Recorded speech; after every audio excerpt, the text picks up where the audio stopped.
गौरी पुत्र गणेश भगवान की जय। जय श्री कृष्णा। राधे राधे। बोलिए श्री कृष्ण बलराम जी की जय। प्रिय भक्तजनों, आप सभी को हल छठ की ढेरों शुभकामनाएं। हल षष्ठी व्रत महिलाओं द्वारा परिवार की सुख समृद्धि और संतान की दीर्घायु के लिए रखा जाता है। इसे देश के अलग अलग हिस्सों में अलग अलग नाम से जाना जाता है। यह मूल रूप से षष्ठी माता का व्रत है और बलराम जी के जन्मोत्सव के उपलक्ष्य में यह मनाया जाता है। बलराम जी का प्रधान शस्त्र हल है और इसी से ये हलधर कहलाते हैं और यह व्रत हल षष्ठी कहलाता है। भाद्रपद मास के कृष्ण पक्ष का छठवां दिन अर्थात षष्ठी तिथि को हल षष्ठी का व्रत किया जाता है। यह व्रत संतान प्राप्ति, संतान की लंबी आयु के लिए व सुख समृद्धि के लिए माताओं द्वारा रखा जाता है। हल षष्ठी का व्रत करने से संतान सुरक्षित रहती है। तो भक्तजनों, आज हम इस वीडियो में हल छठ की व्रत कथा सुनेंगे। तो आप सभी भक्तजन इस कथा को बड़ी ही श्रद्धा, ध्यान पूर्वक और प्रसन्न चित्त मन से सुनिए। तो सभी प्रेम से बोलिए भगवान श्री कृष्ण की जय,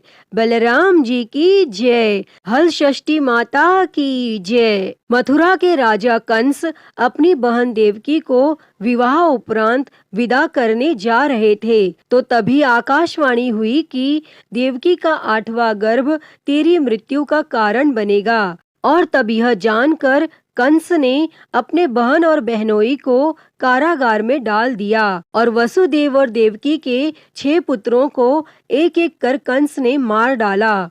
और जब 7वें बच्चे के जन्म का समय नजदीक आया तो देवर्षि नारद जी वसुदेव देवकी से मिलने पहुँचे और उनके दुख का कारण जानकर देवकी को हल षष्ठी देवी के व्रत रखने की सलाह दी। तब देवकी ने नारद जी से हल षष्ठी व्रत की महिमा वह कथा पूछी। तब नारद जी ने पुरातन कथा कहना प्रारंभ किया कि एक समय चंद्रव्रत नाम का एक राजा हुआ, जिनको एक ही पुत्र था और राजा ने राहगीरों के लिए एक तालाब खुदवाया, किंतु उसमें जल न रहा, वह सूख गया। और तब राहगीर उस रास्ते से गुजरते और सूखे तालाब को देखकर राजा को गाली देते थे।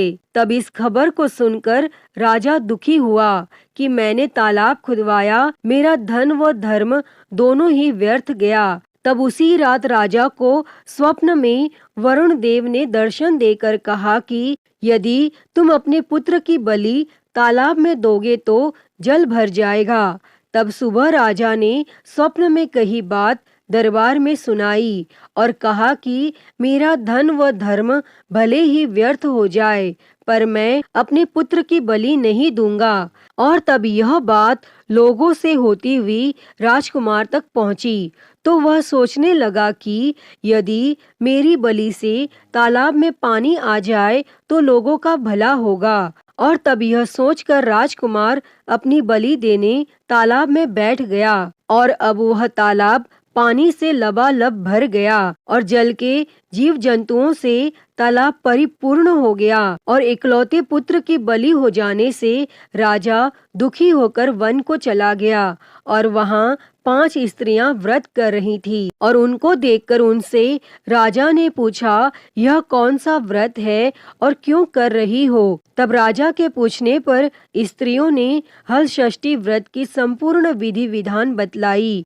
तब उसे सुनकर राजा वापस नगर को आया और अपनी रानी के साथ उस व्रत को किया और व्रत के प्रभाव से राजपुत्र तालाब से जीवित बाहर निकल आया। और तब राजा अपने परिवार सहित हल षष्ठी माता की जयकार कर सुखपूर्वक निवास करने लगा।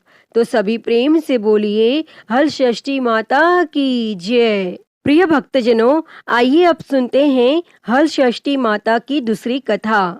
उज्जैन नगरी में 2 सौतन रहती थी। एक का नाम रेवती तथा दूसरी का नाम मानवती था। रेवती को कोई संतान नहीं थी, जबकि मानवती के 2 पुत्र थे।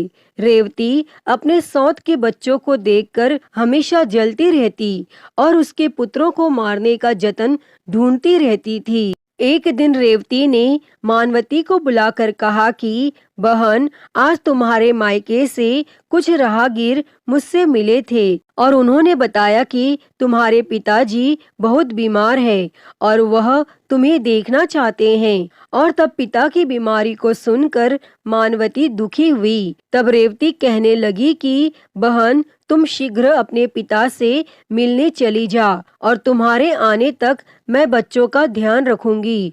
तब सौत की बात को सच मान और अपने पुत्रों को रेवती के हाथों सुरक्षित देकर मानवती पिता से मिलने मायके चली गई। और अब रेवती बच्चों को मारने का अच्छा मौका जानकर उन दोनों बच्चों को मारकर जंगल में फेंक आई। और इधर मानवती जब मायके पहुंची तो पिता को स्वस्थ देखकर पिता से अपनी सौत की कही बातों को कहकर कुशल क्षेम पूछती है। और अब मानवती के माता पिता ने अनहोनी के संदेह से पुत्री को जाने को कहती है, किंतु मानवती की माता ने कहा कि पुत्री, आज हल षष्ठी माता का व्रत का दिन है, अतः तुम भी पुत्रों की दीर्घायु की कामना से यह व्रत कर और आज की जगह कल चली जाना।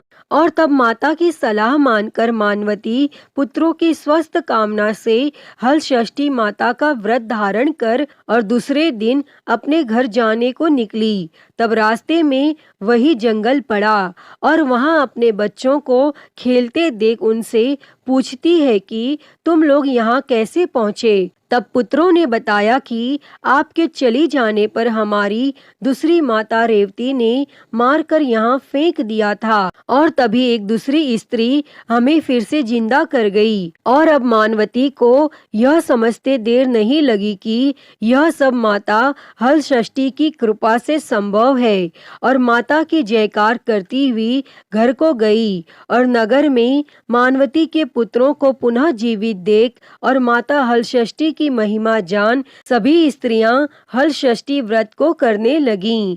तो सभी प्रेम से बोलिए, माता हल षष्ठी की जय। प्रिय भक्तजनों, आइए माता हल षष्ठी के व्रत की एक और कथा को सुनते हैं। प्राचीन काल में एक ग्वालिन थी। उसका प्रसव काल अत्यंत निकट था। एक ओर वह प्रसव से व्याकुल थी तो दूसरी ओर उसका मन गौरस बेचने में लगा हुआ था। उसने सोचा कि यदि प्रसव हो गया तो गौरस यूं ही पड़ा रह जाएगा और यह सोचकर उसने दूध दही के घड़े सिर पर रख और बेचने के लिए चल दी। किंतु कुछ दूर पहुंचने पर उसे असहनीय प्रसव पीड़ा हुई और वह एक झरबेरी की ओट में चली गई और वहां एक बच्चे को जन्म दिया। तब वह बच्चे को वहीं छोड़कर पास के गांवों में दूध दही बेचने चली गई। संयोग से उस दिन हल षष्ठी थी और गाय भैंस के मिश्रित दूध को केवल भैंस का दूध बताकर उसने सीधे साधे गांव वालों में बेच दिया। और उधर जिस झरबेरी के नीचे उसने अपने बच्चे को छोड़ा था उसके समीप ही खेत में एक किसान हल चला रहा था और अचानक उसके बैल भड़क उठे और हल का फल शरीर में घुसने से वह बालक मर गया और इस घटना से किसान बहुत दुखी हुआ। फिर भी उसने हिम्मत और धैर्य से काम लिया और उसने झरबेरी के कांटों से ही बच्चे के चीरे हुए पेट में टांके लगाए और उसे वहीं छोड़कर चला गया। तब कुछ देर बाद ग्वालिन दूध बेचकर वहां आ पहुंची और अपने बच्चे की ऐसी दशा देखकर उसे समझते देर नहीं लगी कि यह सब उसके पाप की ही सजा है और वह सोचने लगी कि यदि मैंने झूठ बोलकर गाय का दूध न बेचा होता और गांव की स्त्रियों का धर्म भ्रष्ट न किया होता तो मेरे बच्चे की यह दशा न होती।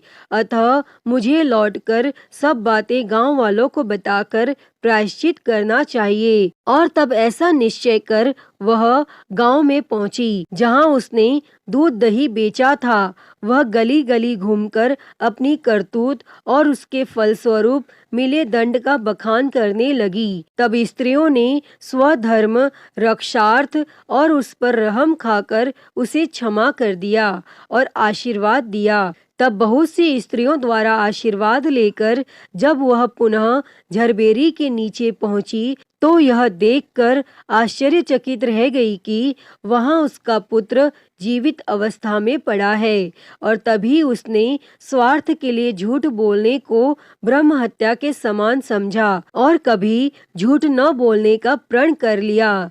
अतः हे हलषष्ठी माता, जैसी कृपा आपने उस ग्वालिन पर की वैसी ही कृपा इस कथा को कहते सुनते हुंकारा भरते सभी पर करना, सभी की संतानों को लंबी आयु देना। तो सभी प्रेम से बोलिए हलषष्ठी माता की जय, श्री बलराम जी की जय, श्री भगवान कृष्ण जी की जय।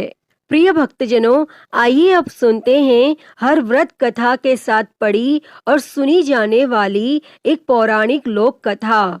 इस कथा के अनुसार एक लप्सी था और एक तपसी था। तपसी हमेशा भगवान की तपस्या में लीन रहता था और लप्सी रोजाना 1.25 सेर की लापसी बनाकर भगवान को भोग लगाकर जिम लेता था और एक दिन दोनों लड़ने लगे।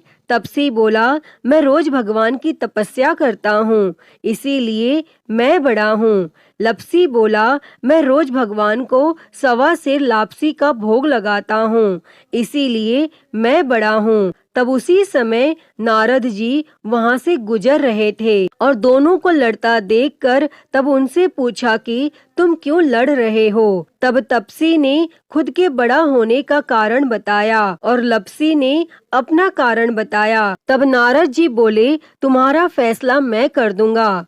और फिर दूसरे दिन लप्सी और तपसी नहाकर अपनी रोज की भक्ति करने आए तो नारद जी ने छुपकर 1.25 करोड़ की एक अंगूठी उन दोनों के आगे रख दी। तपसी की नजर जब अंगूठी पर पड़ी तो उसने चुपचाप अंगूठी उठाकर अपने नीचे दबा ली और जब लप्सी की नजर अंगूठी पर पड़ी लेकिन उसने ध्यान नहीं दिया और भगवान को भोग लगाकर लापसी खाने लगा। तब नारद जी सामने आए तो दोनों ने पूछा कि कौन बड़ा। तो नारद जी ने तपसी से खड़ा होने को कहा। वो खड़ा हुआ तो उसके नीचे दबी अंगूठी दिखाई पड़ी। तब नारद जी ने तपसी से कहा, तपस्या करने के बाद भी तुम्हारी चोरी करने की आदत नहीं गई, इसीलिए लप्सी बड़ा है और तुम्हें तुम्हारी तपस्या का कोई फल भी नहीं मिलेगा। तब तपसी शर्मिंदा होकर माफी मांगने लगा। तब उसने नारद जी से पूछा, मुझे मेरी तपस्या का फल कैसे मिलेगा। तब नारद जी ने कहा, यदि कोई गाय और कुत्ते की रोटी नहीं बनाएगा तो फल तुझे मिलेगा। यदि कोई ब्राह्मण को भोजन करवाकर दक्षिणा नहीं देगा तो फल तुझे मिलेगा। यदि कोई साड़ी के साथ ब्लाउज नहीं देगा तो फल तुझे मिलेगा। यदि कोई दिए से दिया जलाएगा तो फल तुझे मिलेगा। और यदि कोई सारी कहानी सुने लेकिन तुम्हारी कहानी नहीं सुने तो फल तुझे मिलेगा। और उसी दिन से हर व्रत कथा कहानी के साथ लप्सी तपसी की कहानी भी सुनी और कही जाती है।